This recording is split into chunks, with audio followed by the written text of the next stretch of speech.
নমস্কার, শুরু করলাম আজকের চতুর্থ স্তম্ভ। আমি সুচন্দ্রিমা। বছর শেষ হতে চলল, কি নিয়ে আমরা নতুন বছরে চললাম একটু দেখে নেওয়া যাক।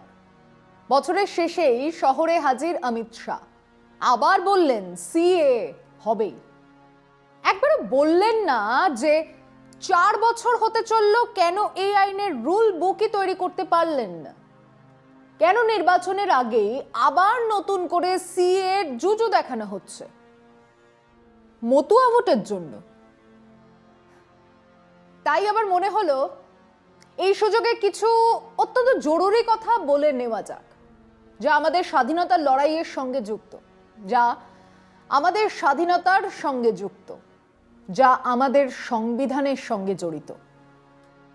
যে বোধগুলো নিয়ে আমরা 47 সাল থেকে নতুন ভারতের দিকে রওনা দিয়েছিলাম, যে চিন্তা চেতনা নিয়ে ভগৎ সিং, চন্দ্রশেখর আজাদ, সূর্য সেন বা আশফাকুল্লাহ প্রাণ দিয়েছিলেন দেশের জন্য, আজ সেই বোধ, চিন্তা, সেই চেতনা, আদর্শ নিয়ে কথা বলার সময় এসেছে বইকি। স্বাধীনতার সঙ্গে দেশ ভাগ এলো আমাদের ওপর। বলা ভালো, ওধারে পাঞ্জাব আর এধারে আমার বাংলাকে ভাগ করে এলো দেশের স্বাধীনতা।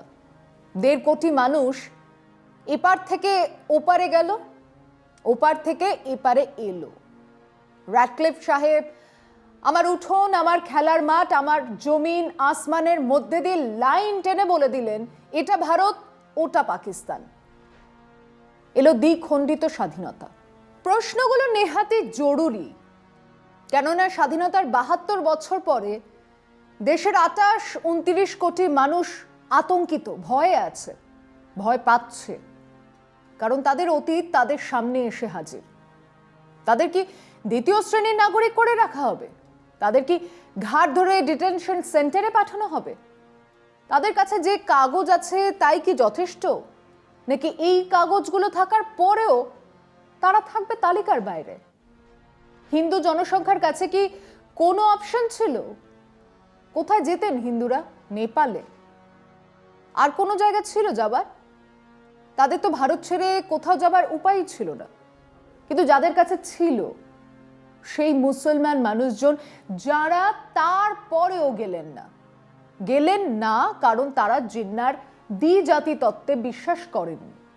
বিশ্বাস করেছেন যে হিন্দু মুসলমান একসঙ্গেই থাকা যায়, থাকতে হয়। তারা নিজেদের ভিটে ছেড়ে যাবার কথা ভাবেননি, কারণ আমরা প্রত্যেক ভারতবাসী বলেছিলাম আমরা অসাম্প্রদায়িক একটা দেশ গড়ে তুলব, সেকুলার স্টেট, ধর্মনিরপেক্ষ রাষ্ট্র। আমরা সবাই বলেছিলাম, তারা বিশ্বাস করেছিল। আমরা কি ভুল বলেছিলাম? আমরা কি মিথ্যে বলেছিলাম? এতদিন পর সেই কথাগুলো, সেই পুরনো দলিল দস্তাবেজ আমাদের ঘেঁটে দেখতে হচ্ছে। লজ্জা। এতদিন পর সেই প্রশ্ন আমাদের কুড়ে কুড়ে খাচ্ছে। লজ্জা। এতদিন পর আমাদের দেশের 28-29 কোটি মানুষ আমার সহনাগরিক কিনা সেই প্রশ্ন তোলা হচ্ছে। লজ্জা। তবুও আরেকবার, শেষবারের মতো এই বিষয়ের নিষ্পত্তি হয়ে যাক। শেষবারের মতো ওই বর্বর লোকগুলোর মুখের ওপর পুরনো সত্যিটা আবার বলে দেওয়া যাক। বলছে একটা বিরতির পর ফিরে এসে, সঙ্গে থাকুন। মনে আছে জামায়াতুল উলেমায়ে হিন্দ, যারা দ্বিজাতি তত্ত্বের বিরোধিতা করেছিল, যারা কায়েদে আজম জিন্নাহর বিরোধিতা করেছিল? এরা বলেছিলেন যে ভারত ভাগ করা যাবে না, বলেছিলেন আমরা একসঙ্গেই থাকব। এখন স্বাধীনতার এত বছর পর সেই সংগঠনের ভিতর থেকে প্রশ্ন উঠছে, আমরা একসঙ্গে থাকতে পারবো তো? আমাদের দ্বিতীয় শ্রেণীর নাগরিক করে রাখা হবে না তো? মৌলানা মেহমুদ আদনি ওই সিএ কানুন পাশের সময় এক সাক্ষাৎকারে বলছেন, প্রাণ যায় যাক, এবার তো রাস্তাতেই নামতে হবে। প্রাণ গেলেও এ লড়াইয়ের শেষ দেখে ছাড়ব। কখন মানুষ প্রাণ দেবার কথা বলে, শেষ ভরসাটাও চলে গেলে, দেওয়ালে পিঠ থেকে গেলে। কি এমন হলো যে তাদের ভরসা চলে যাচ্ছে, তাদের পিঠ থেকে যাচ্ছে দেওয়ালে? কেন আমার দেশের সহনাগরিক মুসলমানরা এরকম ভয় পাচ্ছেন? রাজনীতি তাদের বিরুদ্ধে, প্রশাসন, বিচার বিভাগ। তাহলে কি আমাদের অজান্তেই ঘটে গেছে কোনো নিঃশব্দ বিপ্লব? সংবিধান কি তাহলে আর ধর্মনিরপেক্ষ নয়? সরকার কি আর ধর্মনিরপেক্ষ নয়? জামাতুল উলেমার সমর্থকরা বিক্ষোভ প্রদর্শনে নামলে তাদের বলা হচ্ছে আপনারা হিন্দু বিরোধী, দেশ বিরোধী। রাস্তায় না নামলে ঘরের ভিতর থেকে আওয়াজ আসছে আমরা বিপন্ন। কোথায় যাবে তারা? আমার দেশের 20% মানুষ বিপন্ন স্বাধীনতার এত বছর পরেও। মুসলমানদের পোশাক নিয়ে ইঙ্গিত করছেন স্বয়ং প্রধানমন্ত্রী। পুলিশ অফিসার হুমকি দিচ্ছে রাস্তায় নামলে পাকিস্তান পাঠিয়ে দেব। শেখ আব্দুল্লাহ জিন্নার বিরুদ্ধে কথা বলতেন, জিন্না শেখ আব্দুল্লাহকে ইসলাম বিরোধী। শেখ আব্দুল্লাহ ছেলে ফারুক আব্দুল্লাহ আজ দেশদ্রোহী। নির্বাচিত সাংসদ সংসদে কথাই বলতে পারছে না। আমরা কোন দিকে দেখব? কাশ্মীর জ্বলছে এক ইস্যুতে, অসম তার ভাষা সংস্কৃতির আন্দোলনে, ওদিকে পাঞ্জাব, বাংলার মানুষ চিন্তিত কি হবে এনআরসিতে, কি হবে এনপিআরে। কারণ তাদের ক্ষত তো সব থেকে বেশি। কজন গুজরাটিকে তার মাতৃভূমি ছাড়তে হয়েছে? সব থেকে বিপন্ন বাংলা, এখানেই সব থেকে বেশি বিষ ছড়াচ্ছে। আন্দামান সেলুলার জেলে যান একবার, কালাপানির সাজা কারা পেয়েছিল, কারা শহীদ হয়েছিল, তালিকা দেখুন। সে তালিকার 70% বাঙালি। হ্যাঁ, 70%। সেই বাঙালির দেশপ্রেম নিয়ে প্রশ্ন তুলছে কারা? যারা স্বাধীনতার প্রশ্নে ছিলেন ইংরেজদের সঙ্গে, তারাই আজ গান্ধী হত্যাকারীদের সঙ্গে হাত মিলিয়ে যারা লড়েছিলেন স্বাধীনতার জন্য, তাদেরকেই দেশদ্রোহী বলছেন। কি আশ্চর্যভাবে ইতিহাস তার গতিপথ পাল্টাচ্ছে। দেশের সংখ্যালঘু মানুষজন আজ যে সংশয়ের মধ্যে দাঁড়িয়ে, যে বিপন্নতা বোধ তাদের ভিতরে কাজ করছে, আসুন না তাদের দিকে চোখ ফেরাই। আম্বেদকর সংবিধান সভার নেতৃত্ব দিচ্ছিলেন রাজেন্দ্র প্রসাদ, সেই বিবরণী লিখছিলেন। প্যাটেল, নেহেরু, শ্যামাপ্রসাদ, আবুল কালাম আজাদরা ছিলেন সদস্য। 299 জন, 284 জন এই খসড়ায় সই করেছিলেন। তার মধ্যে 30 জন মুসলমানও ছিলেন। তাদের মধ্যে 4 জনের পরিবার, সন্তান রাস্তায় নেমে সিএ, এনআরসির বিরোধিতা করেছেন।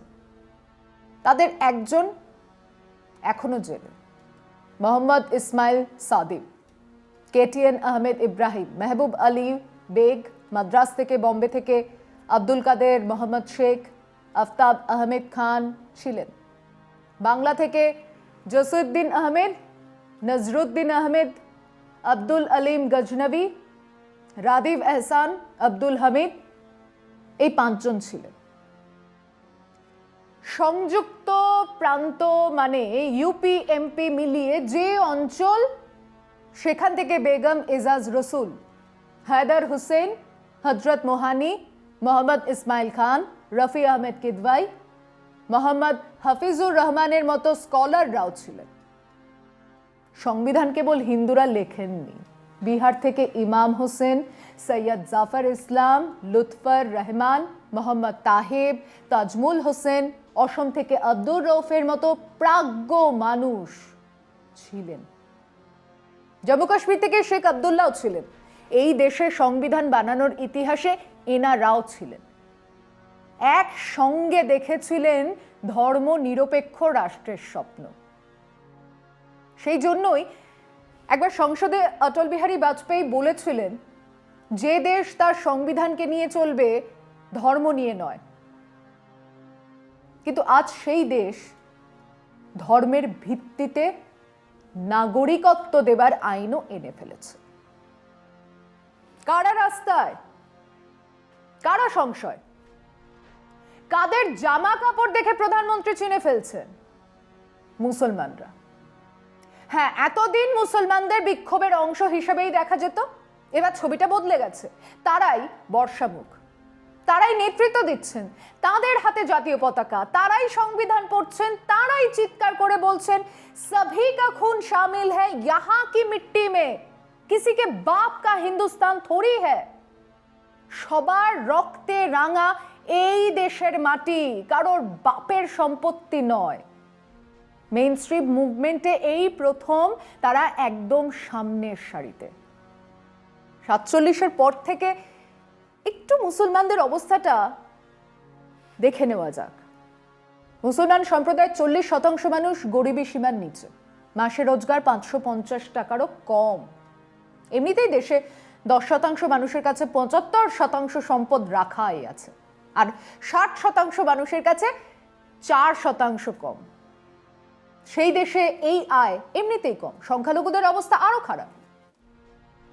মুসলমান একটি মানুষের প্রতিদিনের আয় 32 টাকা 70 পয়সা, অথচ মুসলিম জনসংখ্যার 35% আমাদের দেশের শ্রমশক্তি। তাদের শ্রম মূলত কনস্ট্রাকশন, বেকারি, সেলাই, কুকিং ইত্যাদি ক্ষেত্রে বিরাট ভূমিকা রাখে। তাদেরকে সব দল কখনো না কখনো ভোট ব্যাংক হিসেবে ব্যবহার করেছে। কখনো এই মসজিদের ইমাম, কখনো ওই মসজিদের ইমামকে সামনে দাঁড় করিয়ে রাজনীতির বোড়ে হিসেবে ব্যবহার করা হয়েছে। কখনো তাদের বিরুদ্ধে মেরুকরণ, তাদের দিকে ঘৃণা ছড়িয়ে মেরুকরণের রাজনীতি হয়েছে। ব্যবসায়ীরা তাদের সস্তা সুপারি কিলার হিসেবে ব্যবহার করেছে। ধর্মগুরুরা তাদের হাতে তুলে দিয়েছে AK-47। তারা টেররিস্ট হয়েছে। তারপর আপামর মানুষের মনে একটা ধারণা দেবার চেষ্টা করা হয়েছে যে মুসলমান মানে 8টা বউ, 20টা ছেলেপুলে, মুসলমান মানে নোংরা বস্তি, মুসলমান মানে সমাজ বিরোধী ইত্যাদি ইত্যাদি। এই ন্যারেটিভ বহু মানুষ খেয়েছেন, বমি করেছেন, আরো ঘৃণা, আরো বিচ্ছিন্ন করেছে তাদের। সাংঘাতিক এক কৃষ্ণ গহ্বরে ঢুকে গেছে মুসলমান সমাজ। ওদিকে তাদের ভেতর থেকে যে একটা রাজা রামমোহন রায় বা বিদ্যাসাগর বা বিবেকানন্দ বেরিয়ে আসেনি, এটাও দুর্ভাগ্য। ঠিক এই সময় রাজনীতির কারবারিরা এবার সরাসরি সক্রিয়। আরো বড় মেরুকরণের দিকে তারা ছাঁকনিতে ছেঁকে নিয়ে ডিটেনশন সেন্টারে ফেলে রাখা কিংবা বাইরে দ্বিতীয় শ্রেণীর নাগরিক। RSS এর সারসং চালক তো বলেই দিয়েছেন 130 কোটি হিন্দু, তারা হিন্দু আচরণ নিয়েই থাকবে। অন্তত 2 জন গুরুত্বপূর্ণ মন্ত্রী বলেই দিয়েছেন হিন্দুদের তো আর রাষ্ট্র নেই। তাই কি সংবিধানের শপথ নিয়ে সংবিধানকেই শেষ করার খেলা? আসছি সে কথা বিরতির পর, সঙ্গে থাকুন। একবার শাসক দলের ছবিটা দেখুন। 303 জন সাংসদ, 303 জনের একজনও মুসলমান নয়। দেশের সংবিধান সভায় 30 জন ছিলেন, দেশের শাসক দলে একজন সাংসদও নেই। দেশের বিরাট এবং গুরুত্বপূর্ণ রাজ্য উত্তরপ্রদেশ, বিজেপি একজনকে টিকিটই দেয়নি, জেতার প্রশ্নই নেই। মানে ইউপিতে শাসক দলে একজনও MLA নেই যিনি ধর্মে মুসলমান। সে রাজ্যের দারোগা প্রকাশ্যে বিক্ষোভকারীদের পাকিস্তানে পাঠানোর কথা বলবে না তো কোথায় বলবে? ঘরে ঢুকে ঢুকে পুলিশ বিক্ষোভকারীদের মারছে, বলছে বল জয় শ্রীরাম। বলবেই তো, কারণ তাদের মুখ্যমন্ত্রী বলছেন, তাদের প্রধানমন্ত্রী পোশাকের দিকে আঙুল তুলছেন। তার মানে যে রাজনীতিতে দেশের আইন, অর্থনীতি, দেশের শিল্পনীতি, স্বাস্থ্যনীতি সমস্ত ব্যয় বরাদ্দ নির্ধারণ করে, সেই দেশের শাসক দলের রাজনৈতিকভাবে মুসলমানদের দরকার নেই। পরিষ্কার দরকার নেই। কেবলমাত্র গরিষ্ঠ হিন্দুদের নিয়েই তারা দেশ চালাবে। যদিও দেশ চালানোর জন্য যে সংবিধান রচনা হয়েছিল, সেই সংবিধান সভায় 30 জন মুসলমান ছিলেন। এবার সেই মুসলমান সম্প্রদায় যদি নিজেদের অসুরক্ষিত মনে করে, সংশয় ভোগে, তাহলে কি সেটা একেবারেই অমূলক? আবুল কালাম আজাদ 1940-এ কংগ্রেস দলের সভাপতি। তার ভাষণে বারবার পাওয়া যাচ্ছে যে ভারতবর্ষে মুসলমানদের অস্তিত্ব কেবল সংখ্যালঘু হিসেবে থাকতে পারে না, তারা দেশের মূল স্রোতের অভিন্ন অঙ্গ। তিনি বলছেন যে সমুদায় হিসেবে মুসলমানরা এখানেই সুরক্ষিত, জিন্নার সঙ্গে নয়। দেশ স্বাধীন হবার পর জওহরলাল নেহেরু, ইন্দিরা গান্ধী, মোরারজি দেসাই, জগজীবন রাম, চরণ সিং বা সংসদের বিশিষ্ট নেতাদের কথা শুনে তো মনে হয়নি মুসলমানরা আমাদের রাজনৈতিক সামাজিক জীবনে কোনো বিচ্ছিন্ন অঙ্গ। অথচ আজ সে সমস্ত ধারণাগুলোই বদলে যাচ্ছে। পাশের মানুষটার মাথায় ফেজ থাকলে দৃষ্টি পাল্টে যাচ্ছে। পরনের পোশাক দেখে চেনার চেষ্টা হচ্ছে পড়শিকে। কে কোন খাবার খাবে বা না খাবে তাই নিয়ে কাজিয়া হচ্ছে, পিটিয়ে মানুষ মারা হচ্ছে, কারণ সে মুসলমান। থানায় পুলিশ পেটাচ্ছে, বলছে বল জয় শ্রীরাম। এই বাংলায় প্রমোটার গর্বের সঙ্গে জানাচ্ছে যে এই কমপ্লেক্সে কোনো মুসলমান নেই, তিনি মুসলমানকে ফ্ল্যাট বিক্রি করেন না। এই বাংলায় মুসলমান অধ্যাপক কলকাতার মতো শহরে ভাড়া বাড়ি পান না। কি হয়ে গেল আমাদের? 47 থেকে আমরা এগিয়েছিলাম ধর্মনিরপেক্ষ সংবিধান নিয়ে, এগিয়েছিলাম আরো উন্নত দিন আনার জন্য। কোথায়, কোন বাঁকে ভুল পথে নেমে পড়লাম আমরা? বিজেপির সরকার তো একটা বিল এনেছে, তারা তো তাদের ঘোষণা মতোই এগোচ্ছে হিন্দু রাষ্ট্র গড়ার দিকে। কিন্তু আমরা বৃহত্তর সমাজ, উদার তার্কিক ভারতীয়, আর্গুমেন্টেটিভ ইন্ডিয়ান্স কোথায়? রবি ঠাকুর আমাদেরই রাজ্যে রাস্তায় নেমে রাখি পরালেন, সম্প্রীতির কথা বললেন, বিদ্যাসাগর ধর্মের উপরে জ্ঞান, শিক্ষাকে স্থান দিলেন। রামমোহন এই মাটিতে দাঁড়িয়ে হিন্দু ধর্মের কুসংস্কারের বিরুদ্ধে লড়লেন। এই ভারতেই বিবেকানন্দ বললেন, I am proud to belong to a religion which has taught the world both tolerance and universal acceptance. We believe not only in universal toleration, but we accept all religions as true. I am proud to belong to a nation which has sheltered the persecuted and the refugees of all religions and all nations of the earth. সেখানে আমার দেশের 18-20 কোটি মানুষ নিজেদেরকে অসুরক্ষিত মনে করছেন, সংশয় আছেন। যদিও তাদের 30 জন আমার দেশের সংবিধান তৈরি করতে সাহায্য করেছিলেন। আবার রাহাত ইন্দোরের কবিতার কটা লাইন বলতে ইচ্ছে করছে। जो आज साहिबे मसनद है कल नहीं होंगे, किराएदार है कल नहीं होंगे, किराएदार है ज्यादती मकान थोड़ी है, सभी का खून शामिल है यहां की मिट्टी में, किसी के बाप का हिंदुस्तान थोड़ी है। আজ এ পর্যন্তই। শুভরাত্রি।